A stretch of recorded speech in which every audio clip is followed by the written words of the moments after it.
placer para mí presentar el hermano André Lanfré, a quien todos ustedes conocen y a quien el hermano Antonio Ramallo ya presentó esta mañana.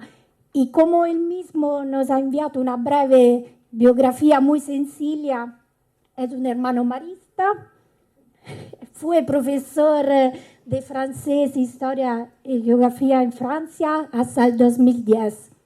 Y sobre todo es un investigador de la historia marista. Hoy su ponencia del hermano Lanfré se titula Misticismo, Utopía, Institución. Y ahora estamos dispuestos a escuchar una metodología de investigación que nos permita también una lectura de nuestra historia que se convierta en perspectiva y fortalezca nuestra llamada común a vivir como familia global, como nos recordaba esta mañana el hermano Ernesto, y también a seguir una utopía, ese mirar más allá que falta en este tiempo, que está aplastado por el presente por tantas razones. Querido hermano, tienes la palabra. Donc, je commence mon essai de réinterprétation des origines maristes. Donc, j'ai mis les dates. Donc, vous voyez que c'est sur un temps long, à mon avis. Pour moi, les origines maristes s'arrêtent vers 1865-70 pour les frères et pour les pères maristes d'ailleurs. Bien, donc je vais développer cela de manière évidemment sommaire parce que je n'aurai pas le temps d'entrer dans les détails. Ce que je dis est le fruit d'une centaine d'articles que j'ai écrits dans les cahiers maristes ou dans champagnat.org Histoire. Alors, je commence par une réflexion méthodologique sur l'histoire de l'Institut, sur, en gros, les origines, comment elles ont été interprétées dans la société de Marie. Donc, je pense à une première méthode que j'appelle hagiographico-historique, qui est la plus ancienne, je dirais aussi la plus spontanée, qui vient du fait qu'on a de la vénération pour ses ancêtres qui sont considérés comme saints ou en tout cas inspirés. Donc c'est en général une histoire des fondateurs et des fondatrices des diverses branches, dans une logique d'ailleurs congréganiste. C'est-à-dire que les frères maristes écrivent la vie du père Champagnat, les premiers, puisque Champagnat est décédé le premier. Les pères maristes, beaucoup plus tard, les sœurs maristes, je suis moins bien renseigné, mais c'est aussi plus tard. Et ces histoires très liées aux fondateurs et aux fondatrices sont toujours des histoires hagiographiques, même si elles refusent les ambiances trop miraculeuses. C'est quand même, ce sont des histoires, je dirais, pas scientifiques, mais modérées quant à l'expression. Donc c'est l'édification, c'est la spiritualité, des biographies qui permettront éventuellement une canonisation. En tout cas, elles sont faites pour dire quelque chose de bien, plus que de dire quelque chose de vrai. À ce sujet, il y a une conversation entre le frère Jean-Baptiste et le frère Avit dans les Annales, qui est très claire à ce sujet. Mais je passe. Donc cette méthode, je ne dirais pas qu'elle a disparu, je pense elle existe encore, elle est spontanée, elle relève un peu de la pensée mythique qui, au fond, a aussi sa légitimité. Mais je pense qu'à partir des années 60, grâce au père Mariste, dont la cause du père Colin avait connu un échec, l'érudition est entrée dans la société de Marie. Et il y a eu la production des origines maristes par les pères Coste et Lessard, qui ont rendu à la société de Marie un service inestimable, car ils ont posé les fondements sûrs des origines maristes. Et en plus, les pères maristes ont continué plus tard avec des livres comme Colin Sup supérieur, comme Mariste laïque, comme 2 livres sur Jeanne-Marie Chavoin, comme 2 ou 3 livres sur le père Favre, et j'en passe. Donc les pères maristes sont les pères de l'érudition mariste. Et il faut leur rendre hommage à ce sujet. De leur côté, les frères maristes ont marché sur leurs traces et les lettres du père Champagnat, dans les années 1980, ont été dans la même inspiration. Et puis, il y a eu l'origine des frères maristes au début du XXIe siècle, donc le frère Paul Sester en étant l'architecte. Bien, donc cette érudition, c'est très bien, c'est fondamental, mais ce n'est pas suffisant. Et je soupçonne un peu les pères maristes de trouver que c'est suffisant, mais il me semble que l'érudition, elle apporte les matériaux de construction, mais elle ne construit pas. Elle donne tout ce qu'il faut, c'est tout. Ce sont les historiens. Alors quand je dis historiens, ça peut être les théologiens qui tiennent compte de l'histoire, les spirituels, qui construisent à partir de ces matériaux. Évidemment, ils peuvent construire différents types de maisons, et leurs maisons sont toujours fragiles. Mais les historiens essayent de synthétiser les connaissances de l'érudition. Et chez les frères maristes, on avait une culture plus moyenne que les pères maristes. On a plutôt commencé par l'histoire.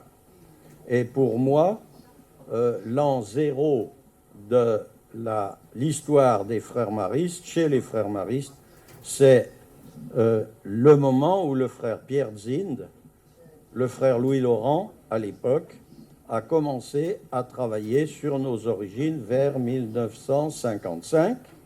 Et ensuite, dans les années 60, il a écrit sa fameuse thèse sur les nouvelles congrégations de frères jusqu'en 1830. Et après lui, il y a eu d'autres historiens. Je m'honore d'être l'un d'eux, mais je n'en dirai pas plus pour avancer. Alors pour moi, ces 3 voies sont toutes 3 légitimes et complémentaires. Pour moi, il y a bien sûr une légitimité d'une interprétation affective et mythique du passé. Je prends comme exemple la table de l'Ermitage, qui est un bel exemple de mémoire un peu mythique, et on pourrait citer d'autres choses, et je me dis c'est légitime, c'est symbolique, on n'a pas toujours à se préoccuper d'authenticité, il y a le côté évocation qui est important. Il faut donc une interprétation, affective et mythique du passé. Et de ce point de vue-là, par exemple, autour de l'Ermitage, il y a pas mal de choses qui sont à la fois historiques et mythiques.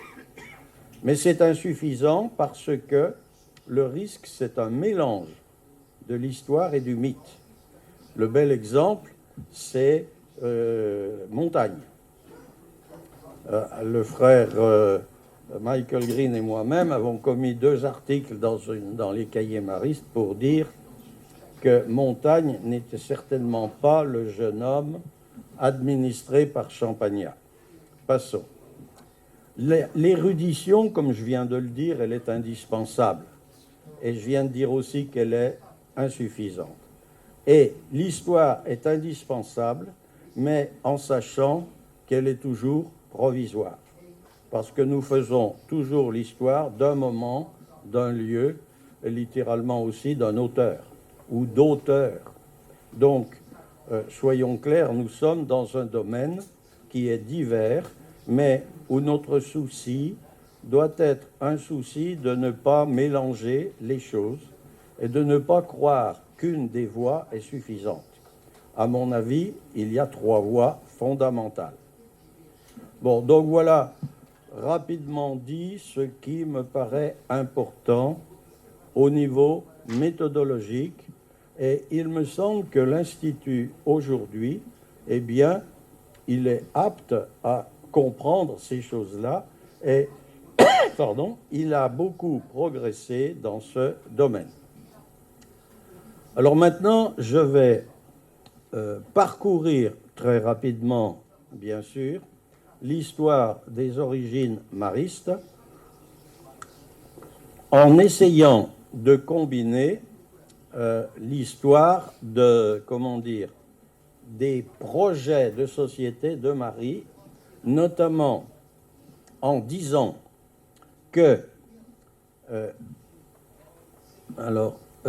oui, pardon, je me perds un peu. Aïe, aïe, aïe. Alors, j'en suis à mon interprétation. Voilà.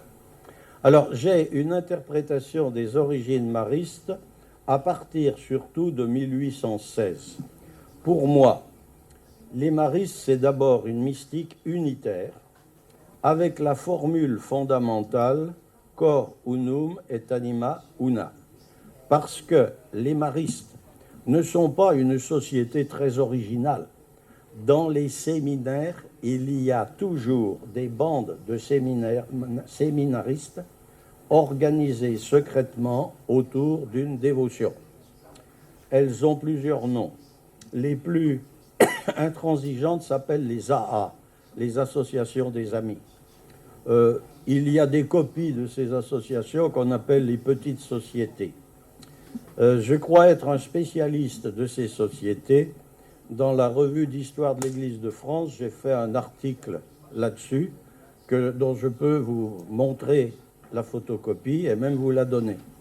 Donc les maristes sont une de ces multiples sociétés de séminaires qui entretiennent des projets missionnaires, soit comme curé, soit éventuellement comme congrégation. Et presque toujours, cor unum et anima una, c'est refaire l'Église primitive. Bon, c'est fondamental pour les maristes. Et en général, il y a, chez les maristes en particulier, il y a une vision eschatologique. Donc là, alors, chez le père Colin, par exemple, c'est très explicite, beaucoup moins chez le père Champagnat.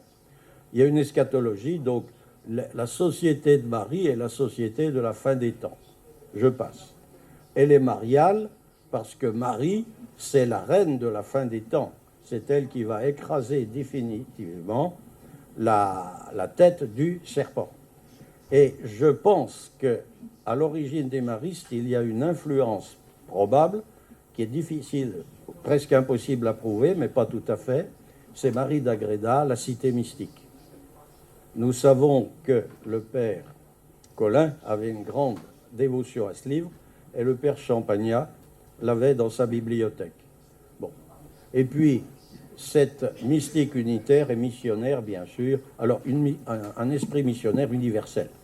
Parce qu'avec la Révolution, l'univers, c'est le terrain de l'Église par rapport à cet esprit français qui est finalement étroit.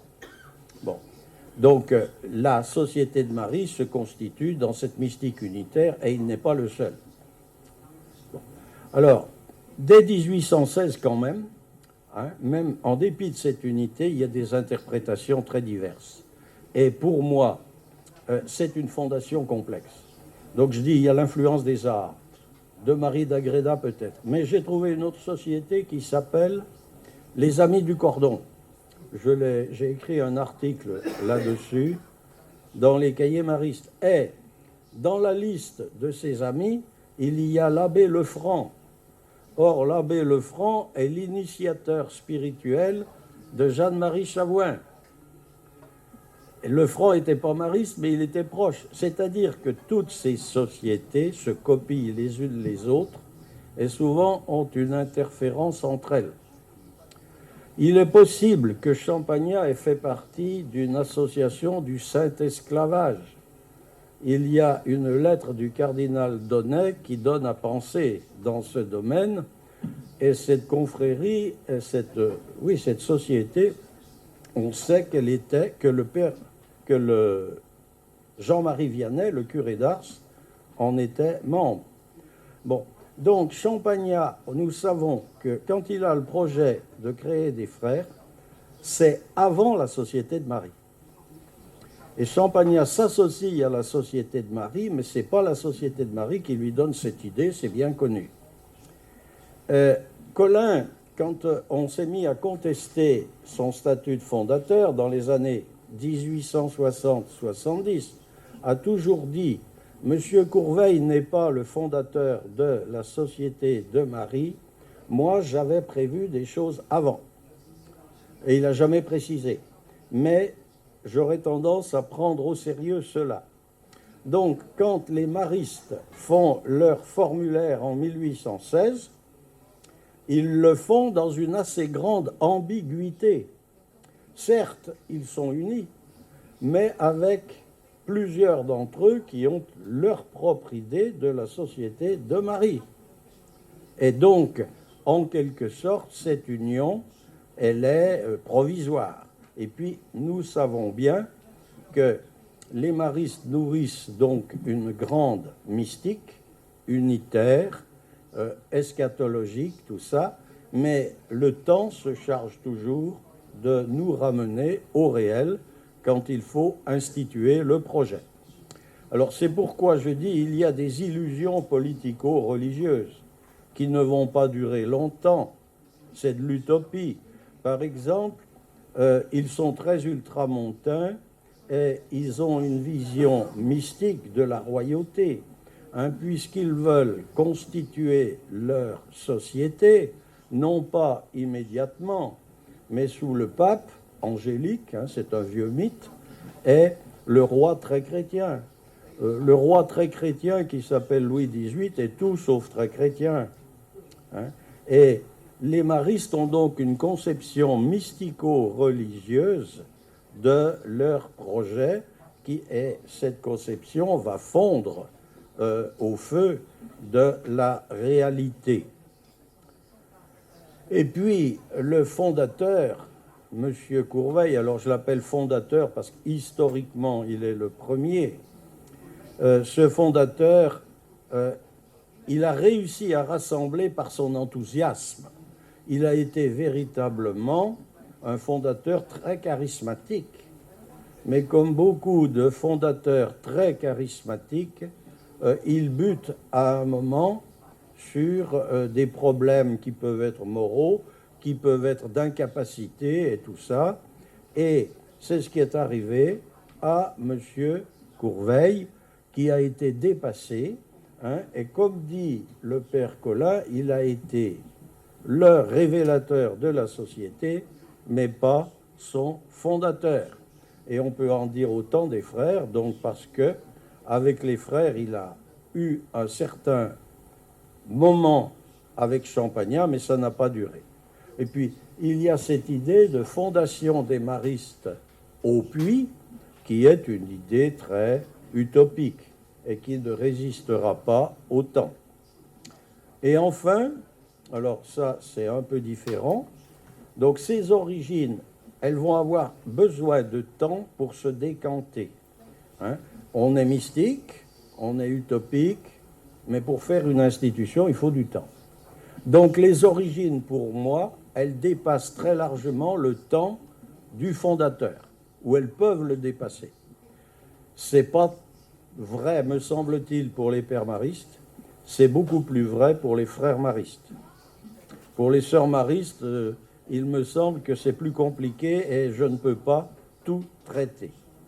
Donc, il me semble qu'il faut attendre les années 70 à peu près pour que les choses se clarifient définitivement.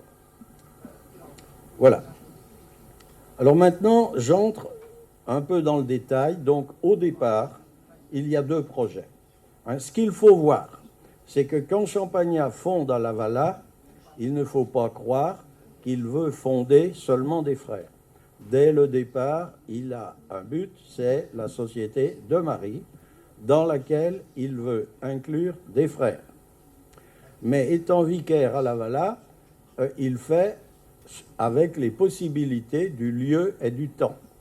Donc, à Lavala, de 1817 à 25, il rassemble autour de lui des frères. D'abord en association, et une association plutôt paroissiale, qui ne semble même pas mariste, à mon avis. Ensuite, en 19, il crée une communauté, les frères commencent à faire des promesses. Mais cette communauté ne marche pas très bien, elle est mal vue. Et en 22, il arrive des postulants de la Haute-Loire et, à mon avis, il réduit ses ambitions et fait une espèce d'école normale. Bon, je ne vais pas aller dans les détails. Le père Champagnat à Lavala a passé par plusieurs phases et on peut dire qu'il n'est pas arrivé à trouver la bonne formule pour ses frères et il n'a pas pu fonder la Société de Marie. Il va aller à l'Ermitage et c'est pour cela qu'il fonde l'Ermitage.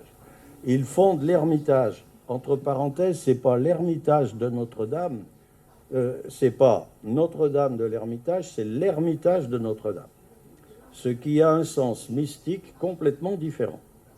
J'ai écrit un article là-dessus et vous pourrez le voir si ça vous intéresse.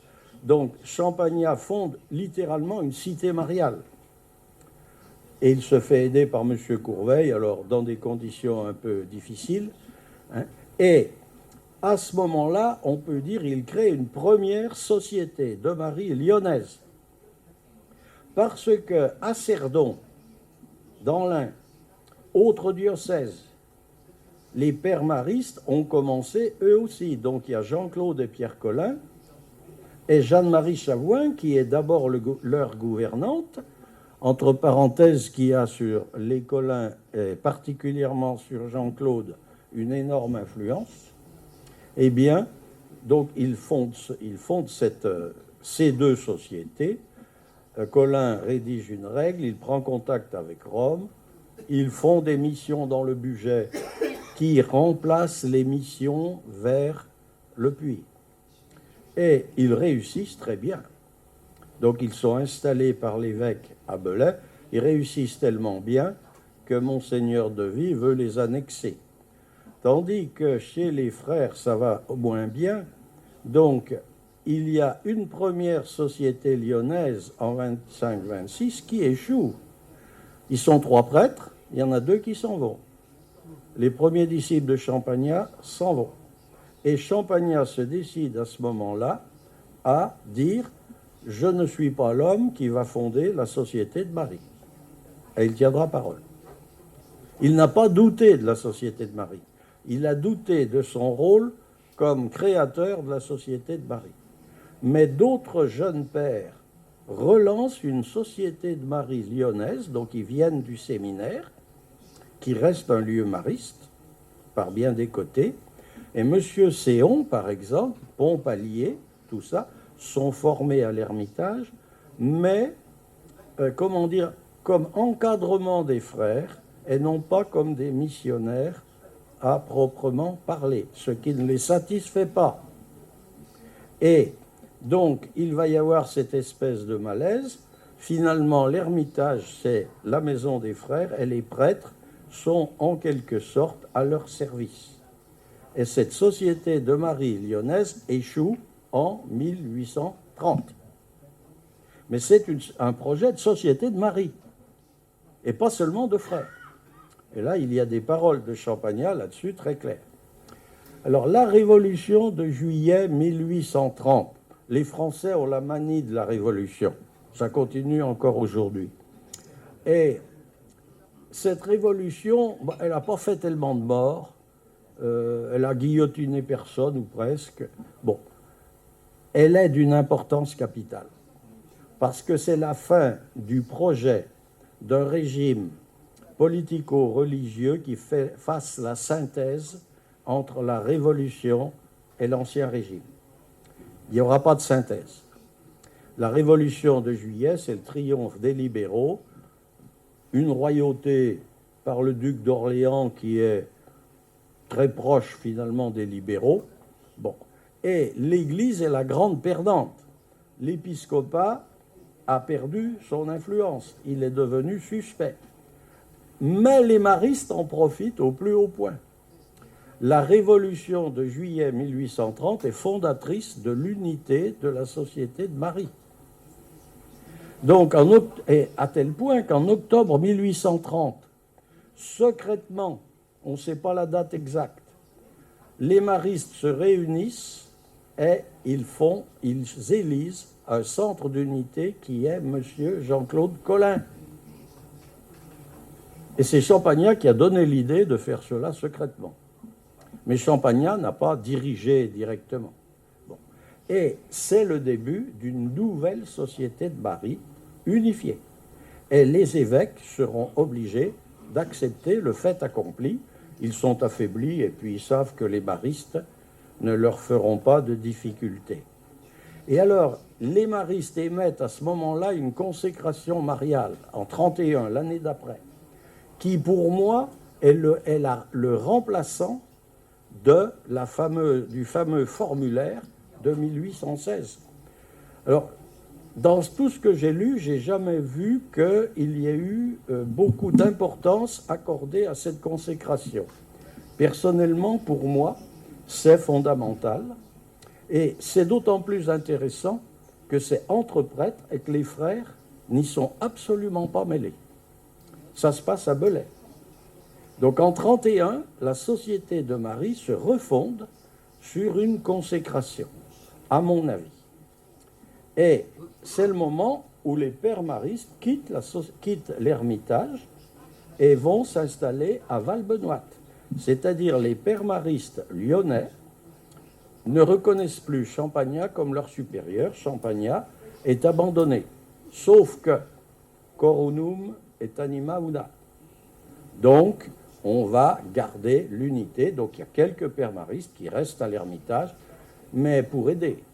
Le projet, c'est les pères maristes dépendent maintenant du père Colin. Le père Champagnat est presque seul. Et il est avec des aumôniers qui sont très proches de lui, mais bon, on peut dire que ce ne sont pas des personnalités de premier plan. Alors du coup, dorénavant, la branche des frères maristes, je ne dirais pas qu'elle est abandonnée, mais marginalisée. Mais elle se débrouille. Elle a résisté à la Révolution. Alors le Salve Regina du matin, pour dire aux frères, nous ne choisissons pas entre la royauté légitime, les Bourbons, et la royauté d'Orléans, c'est Marie qui est notre reine, Salve Regina. Bon, et donc, les querelles politiques n'ont pas dû avoir trop lieu, mais pratiquement les frères maristes sont séparés des pères, sauf que ni dans un cas ni dans l'autre on ne veut cette séparation. Donc c'est une séparation de fait, pas de cœur. Alors, la consécration de 1831, j'ai mis le texte ici, mais je ne vais pas le commenter, ce serait trop long, mais ça ressemble à toutes les congrégations. Donc, Marie, nous sommes vos enfants, nous allons nous dévouer à vous, à votre honneur, à votre gloire, à la gloire de votre Fils, éloigner de notre esprit la discorde, il y en a besoin à cette époque. Bon, je n'ai pas le temps de la commenter. Et on peut dire de 30 à 36, chacun évolue dans son domaine. Le père Colin est en lien avec Rome, il cherche à faire reconnaître la société. À Rome, on lui dit pas question d'avoir une société avec des pères, des frères, des sœurs, est mostruoso. Et donc, on reconnaît les pères maristes comme société de Marie, point. Alors, on va tourner la difficulté. En 1836, donc, la reconnaissance est arrivée et on fabrique littéralement une société mystiquement et utopiquement une, cor unum et anima una. Elle est canoniquement restreinte à une seule branche, les pères. D'ailleurs, Colin a toujours considéré que les pères n'étaient pas une branche mais un tronc, et les autres des branches. Et elle est historiquement et institutionnellement divisée en deux pôles. Je dis deux pôles parce que les pères maristes et les sœurs maristes sont très proches, mais les frères sont un pôle. Et d'ailleurs, l'Ermitage est un pôle reconnu. En 1836, tout de suite après la nomination de Colin, les pères maristes viennent à l'Ermitage et ils font une retraite, ils prêchent la retraite.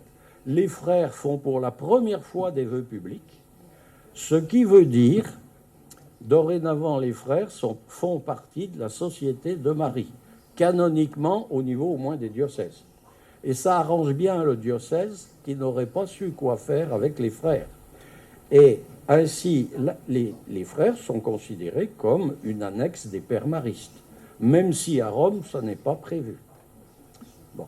Alors, avec un gros problème, quel est le statut de Champagnat? Alors, au début, il est supérieur, il démissionne, on le nomme supérieur adjoint, mais la situation n'est pas claire. Et, alors, du côté des pères, bon, on peut dire, il y a la mission d'Océanie aussi qui vient compliquer les choses. Bon, je n'ai pas le temps d'aller très loin, mais pour moi, il y a véritablement un manifeste de la Société de Marie à cette époque qui est la décoration de la nouvelle chapelle de l'Ermitage qui a été détruite parce qu'elle en 1875 qui a été remplacée par l'actuelle. Et cette décoration, la voici. Alors j'ai fait un schéma qui vaut ce qu'il vaut, mais il y a une description de cette chapelle par le frère François, mais rien d'iconographique.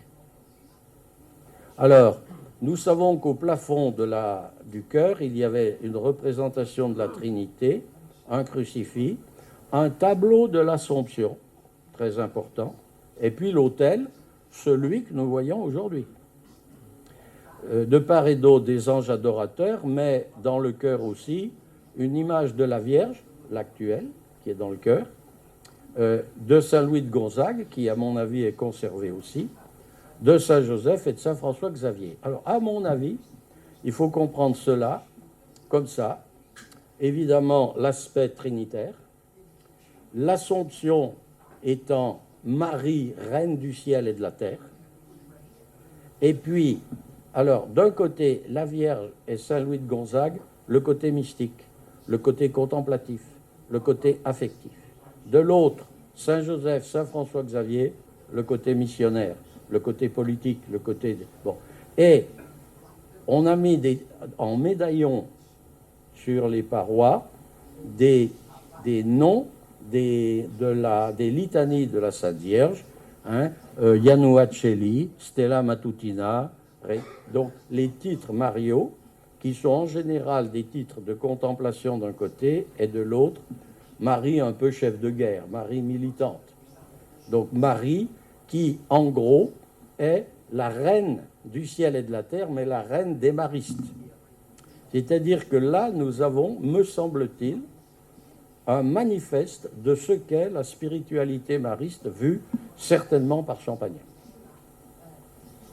Et alors, j'ai retrouvé dans les en-têtes des lettres de Champagnat, un peu plus tôt, on commence à voir ce motif. Donc Marie sur un nuage avec l'enfant Jésus, Les titres, bon, c'est une lettre, hein, mais je pense que le tableau de Ravery devait se rapprocher de celui-ci. C'est-à-dire, c'est pas Marie qui monte au ciel, c'est Marie, reine du ciel et de la terre, c'est-à-dire, c'est la fin de l'Assomption. Bon, j'ai trouvé un ou deux textes qui justifient en partie cela, donc c'est une hypothèse quand même. Hein.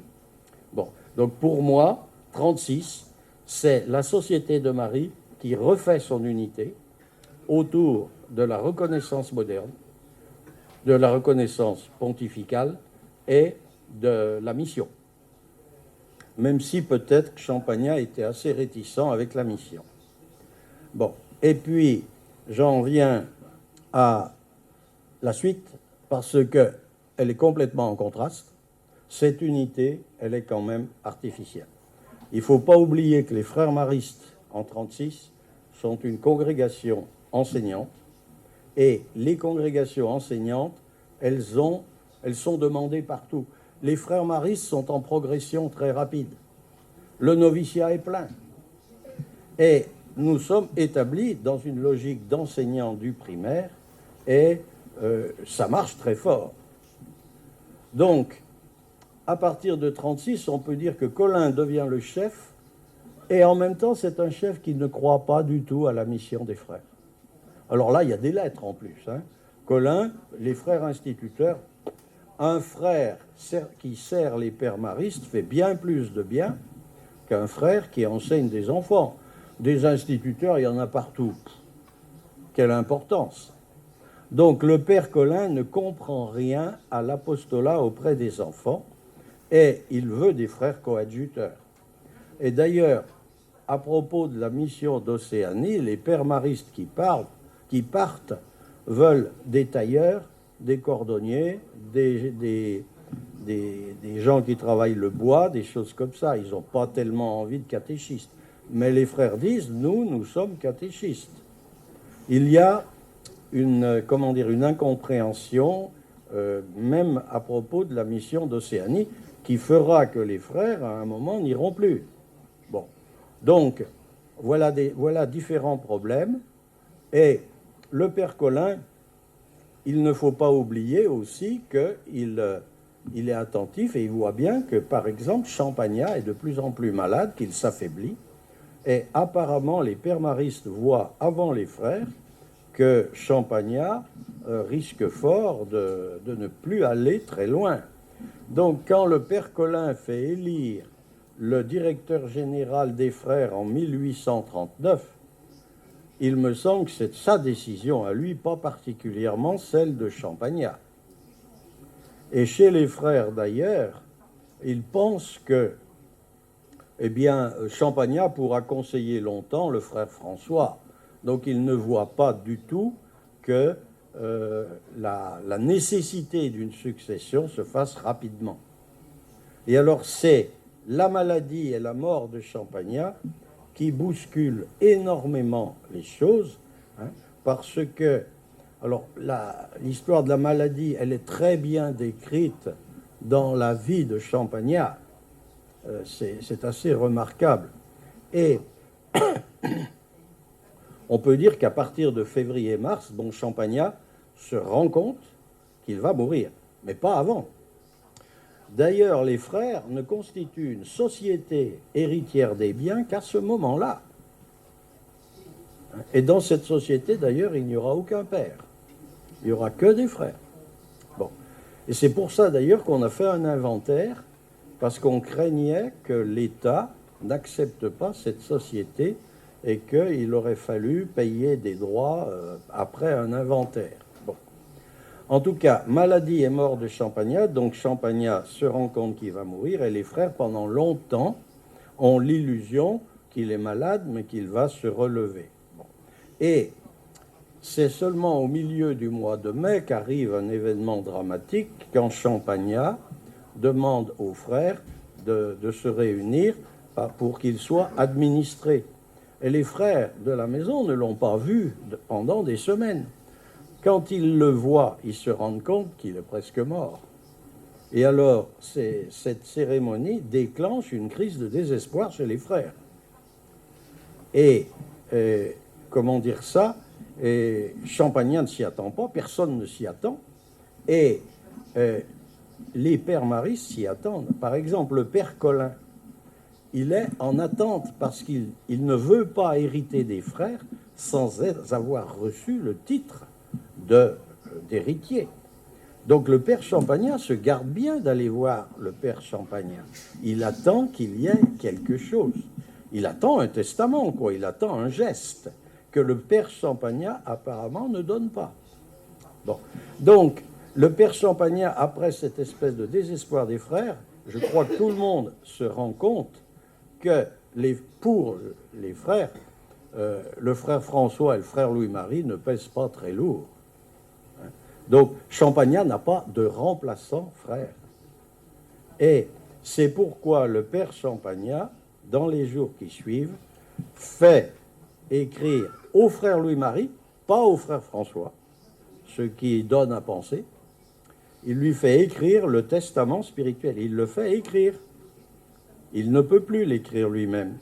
Et donc, il y a la lecture du testament spirituel fin mai, donc peu de temps avant la mort du père Champagnat, dans lequel Champagnat lègue au père Colin son œuvre, très clairement. Alors il fait ses recommandations spirituelles, mais ce n'est pas seulement un testament spirituel, il lègue son œuvre. C'est-à-dire que dorénavant, le père Colin peut se présenter à Champagnat comme l'héritier, et dans les jours qui suivent, le père Colin rendra visite au père Champagnat. Donc, ce sera rassurant pour les frères, et pour le père Colin aussi, qui est légitime. Et les frères, manifestement, ont besoin d'une tutelle par des prêtres. Hein, c'est très clair pour l'ensemble. Donc le père Champagnat a besoin d'un successeur père. Bon. Alors, du coup, le décès du père Champagnat, eh bien, rétablit l'unité. Mais c'est une unité provisoire, parce que les deux congrégations, père et frère, sont déjà très différentes. Ce sont deux branches, sinon opposées, du moins pas étrangères encore, mais en voie de le devenir. Et donc, cette unité, eh bien, elle va durer une bonne dizaine d'années, pas plus. Et donc la mort de Champagnat n'est pas la fin des origines, hein, puisque les frères maristes, à la mort de Champagnat, ne sont pas véritablement constitués en congrégation. Ils n'ont pas de constitution. Alors même, ont-ils un fondateur? À partir du moment où le père Colin devient leur supérieur, est-ce que c'est pas lui qui fera plus tard figure de fondateur? On ne sait pas. Hein? Donc, en gros, Champagnat aurait pu faire figure de Jean-Baptiste par rapport à Jésus, quoi. Donc, pendant un temps, il va y avoir un assez grand flottement, même si moralement, je pense, les frères considéreront, les anciens, considéreront Champagnat comme leur fondateur. Mais il ne faut pas oublier que les frères maristes, c'est une congrégation très jeune, avec continuellement des jeunes qui arrivent et qui vont, je dirais, les anciens vont bien donner le souvenir de Champagnat, mais quand même. Donc, en quelque sorte, il y a une unité, et on peut dire que pendant une bonne dizaine d'années, le père Colin sera le supérieur, et on peut dire qu'il sera même un supérieur sage.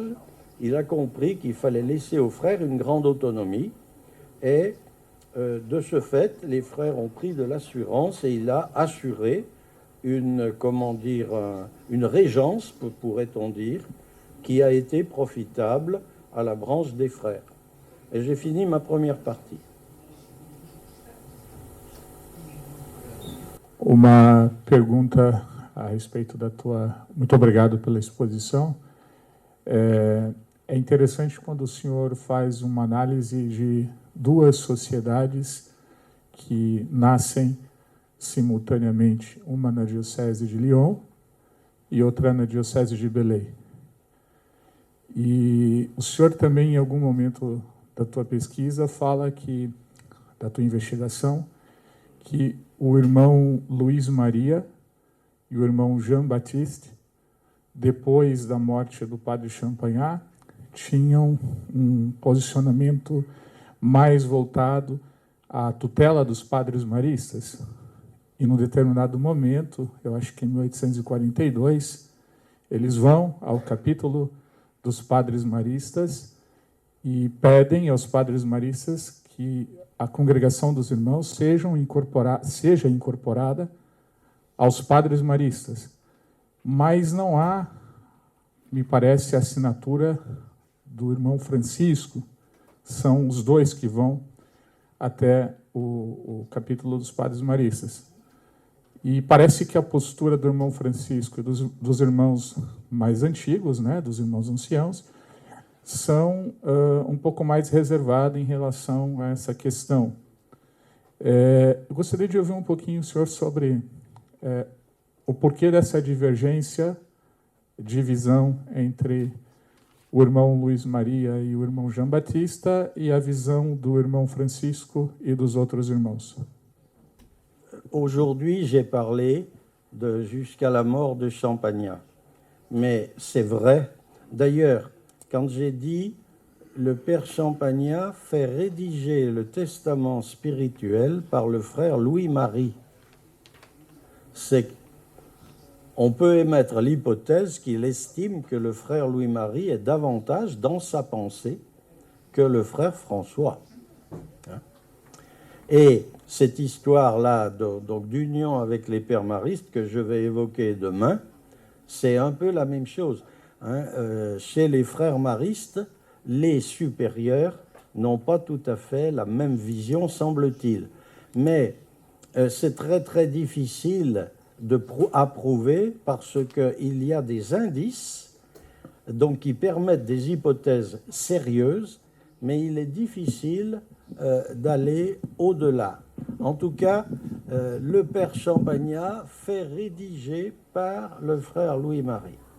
Et en plus, après, la question de l'union, c'est pas... Bon, mais c'est bien normal, quoi, que les supérieurs aient des idées diverses. Hein. Et on a vu déjà que le père Colin et le père Champagnat n'envisageaient pas du tout la vie apostolique et la mission de la même façon. Je dirais en gros, le père Colin, il est dans la tradition sacerdotale du Concile de Trente. Le père Champagnat, il est dans un apostolat beaucoup plus axé sur les laïcs. Et là, il y a peut-être les origines familiales qui jouent. Bon, passons. On pourrait donc émettre des hypothèses, travailler là-dessus. Ça fait partie du travail des historiens. Agradecemos muito e com pequeno souvenir. Merci por tu palavra.